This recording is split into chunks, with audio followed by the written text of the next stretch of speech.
I've been blessed. I mean, between, I work for Dusty Rhodes is my booker at WCW. Obviously, Vince McMahon as the owner booker. Giant Baba Inoki, and then Nozawa. In Europe, I work for Otto Vance. And in Mexico, I work for Carlos Maynes. I tried at one time to total up, all the titles I've held around the world, and certainly I'm not trying to encroach upon Ric Flair's record, but single world titles, tag team world titles. I mean, it's right around 40. And again, I don't know if they're recognized or not, but I've had a hell of a run around the world. Oh yeah. And let me ask you this though. I mean, because one particular match I was going to ask you about in Japan against you and Stan Hansen, and I'd seen the video, the one where he knocks your eye out and you finish the match.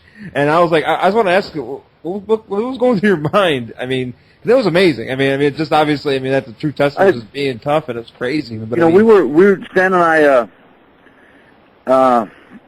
I would say we were friends. We never hung out together, and never really drank together, but we were friends. And that was way back in 1990, and there were 77,000 people there, and we were one of the main events. Inoki was the main event, Bam Bam, and the newcomer, the big giant sumo wrestler. Akibono? Never really panned out. You remember that guy's name? Akibono, I think, right? No, not Akibono. It was before him.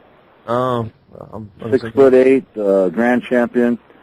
God, he had yellow boots on. He was trying to dress like Coke. Anyways, him and Bam Bam, and then me and Stan. We were one of 3 or 4 main events, and again, 77,000 people. My wife was there. We were obviously getting great paydays, and he didn't knock my out. He thumbed my out. I ran that film back 1,000 times, and I think it all started under a misunderstanding. I was told Stan would be introduced first as the All Japan champion, and I would be introduced second. There was no discussion between Stan and I about who would be introduced second. No, I don't think either one of us really gave a shit.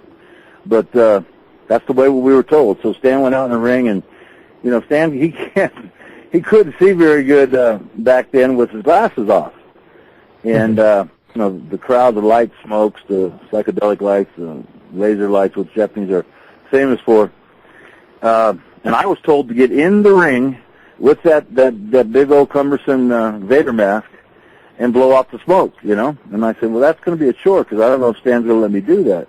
The fact that he's going to take the bell and crack the shit out of it. And they said, we don't care. That's what you're to do. So I was standing near the ropes attempting to get up the steps with this 60-pound object in my hand, and he came over the top with that cowbell and hit me right on the nose, and he wasn't aware of it. But literally, I couldn't hear. 77,000 people were going crazy, and I couldn't hear a thing, and my nose was pouring blood, and my ears were seeping out fluid. I don't know if it was blood. I couldn't hear a damn thing. And I stood there for probably a minute, and the late Korneckel, he was one of the wrestlers for New Japan at that time, and he's passed not too long ago. But he, like, hey, what's going on? Get in the ring, and I couldn't move. And so when I heard the crowd again, and I set down the big mask, and I got in the ring, and I walked up to Stan, and like we're going to face off, and I just slapped him in the ear and the face as hard as I could, twice. And the bell rang, and off we were going, and I was trying to get him in the corner and say, hey, look, man, look, my whole face is bleeding from the nose. The nose needed about 10 stitches after that. And we were in the corner, and he started flinging, and I started flinging, and I grabbed him, turned around, put him in the corner, and again, I've seen it. It was his right hand, and it was a definite thumb, and it pulled the eye out of the socket and came out of my cheek. But just instinctively, I shoved it back in the socket. Ended up having 3 surgeries on that, and it totally destroyed my orbit. It had about 12 fractures in the orbit around the eye. And then actually the lens, it's kind of like a piece of spaghetti that holds your eye. Well, it had been stretched when it came out on my cheek, and I shoved it back in. So when they fixed the eye and put it back in, well, I would look to the left, and the right eye would lag.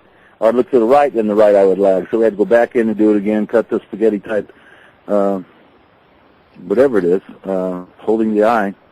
And so there was a lot of nerve damage, stuff like that, and I lost some vision in that eye. And, just recently, this is weird you brought this up, but just recently, excuse me, yeah, just finished dinner.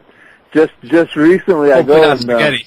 If I'm talking too much to interrupt, but listen, real quick, I went back in and I got they looked inside my eye and they said, this was a big trauma that you had received back in 1990, and, I told them my eye was blurry, so I went to the doctor, used my insurance, and they said the back half of my eye structure is kind of built like an ice cream cone. If you can imagine an ice cream cone and the ice cream being the eye, and then the structure of the ice cream going down to a small point, like a waffle, just like an ice cream cone. You know what I'm saying?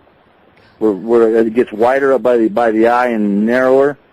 Well, anyways, the back 2/3 of the structure of the eye is disintegrating, and it's causing my eye to recede, and that's why it's getting blurry. So it looks like, they said if we don't, I could go blind. In other words, if the eye recedes too much, it'll kill the nerve, and I'll go blind in that eye. So even from 90, I'm still having surgeries over the wrestling career.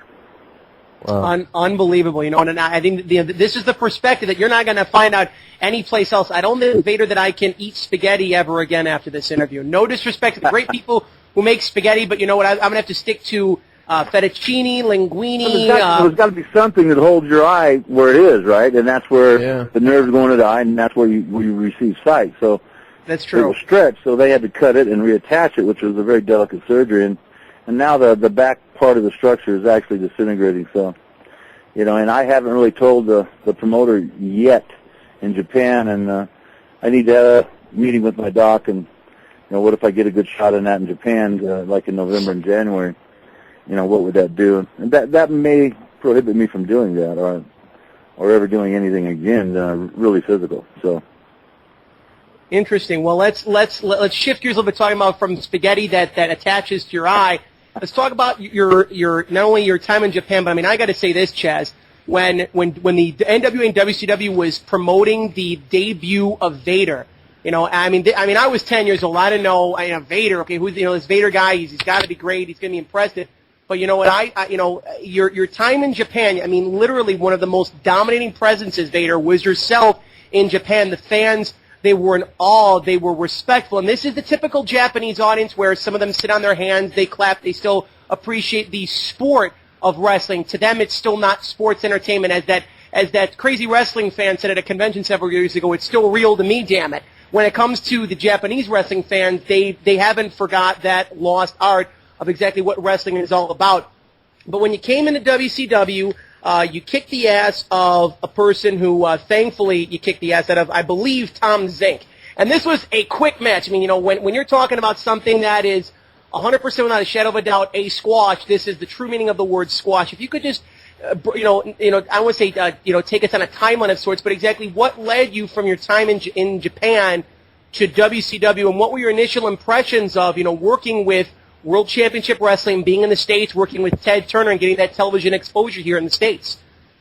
Well, I have no reason to boast it at this point. Inoki, who and I were tremendous friends, and he kept telling me he had plans for my future, and yet I was working on a 2 or 3 year contract, and I was making good money, and I'm not complaining about the money I was making, but I had gone to him on 2 or 3 different occasions and said, hey, where's this 10-year contract that we're talking about at X amount of dollars per year for X amount of weeks, which, in other words, give me something attractive that would keep me from going to then the WWF or the WCW, because, these guys are making $500,000, $600,000, $750,000 a year.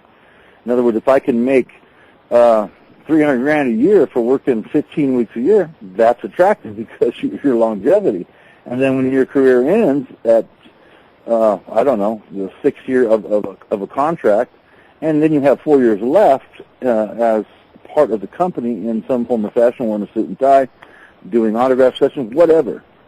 that's what I was looking for from him, because I'm working for you for X amount of dollars. I can go over there and work for X plus dollars. It's simple mathematics. And he said, well, where's your loyalty? And I said, my loyalty is with my wife and my son. And when I am not able to wrestle, then with myself. And so, if I heard your question correctly, why would I leave that type of respect and that type of position? The bottom line is we're professional athletes, and as we all know now, we earn our money. You cannot in any way, shape, or form call professional